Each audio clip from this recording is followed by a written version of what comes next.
പള്ളിപ്പുറം വാഴക്കോൾ പടവിലെ തണ്ണിമത്തൻ കൃഷിയുടെ വിളവെടുപ്പ് ആരംഭിച്ചു. 16 ഏക്കറിൽ ആയിരക്കണക്കിന് തണ്ണിമത്തനുകളാണ് വിളഞ്ഞു നിൽക്കുന്നത്.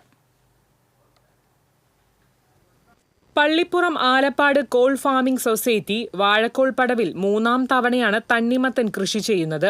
ഹൈബ്രിഡ് മുക്കാസ ഇനത്തിലുള്ളവയാണ് കൃഷി ചെയ്തിരിക്കുന്നത്. വിത്തൊന്നിന് ₹1.60 നിരക്കിൽ വാങ്ങി പാകി മുളപ്പിച്ച 50,000-ലേറെ തണ്ണിമത്തൻ ചെടികളാണ് കൃഷിയിടത്തുള്ളത്. വിത്ത് മുളച്ചതിനു ശേഷം 60-70 ദിവസത്തിനുള്ളിലാണ് വിളവെടുപ്പ് നടത്തുന്നത്. കഴിഞ്ഞ വർഷം 5.5 ഏക്കറിൽ നടത്തിയ കൃഷിയിൽ 130 ടൺ തണ്ണിമത്തനാണ് ലഭിച്ചത്. ഇത്തവണ 300 ടൺ തണ്ണിമത്തൻ ലഭിക്കുന്നതിലൂടെ നല്ലൊരു ലാഭം കിട്ടുമെന്ന പ്രതീക്ഷയിലാണ് കർഷകരും സൊസൈറ്റി ഭാരവാഹികളും. നമുക്ക് ഒരു ഏക്കറിൽ ഒരു 25 ടണ്ണ് ഉൽപ്പാദിപ്പിക്കാൻ കഴിയും.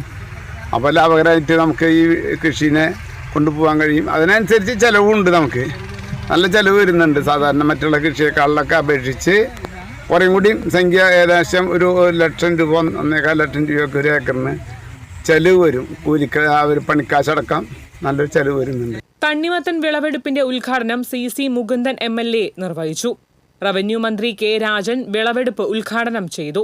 സംഘം പ്രസിഡന്റ് CL റപ്പായി അധ്യക്ഷത വഹിച്ചു. Cherpu block panchayat president AK Radhakrishnan, Paralam panchayat president mini Vinayan, ജില്ലാ പഞ്ചായത്ത് അംഗം ഷീന പറയങ്ങാട്ടിൽ തുടങ്ങിയവർ സംസാരിച്ചു. തണ്ണിമത്തൻ കൃഷിക്ക് വിവിധ സൗകര്യങ്ങൾ ഒരുക്കി നൽകിയ KR ഗംഗാധരൻ, മികച്ച നെൽകർഷകൻ MD സന്തോഷ്, മികച്ച നെൽകർഷക വിലാസിനി സുരേന്ദ്രൻ, തണ്ണിമത്തൻ കൃഷിയിടത്തിലെ സ്ഥിരം തൊഴിലാളി സഫാൻ എന്നിവരെ ചടങ്ങിൽ ആദരിച്ചു. TCV തൃശൂർ.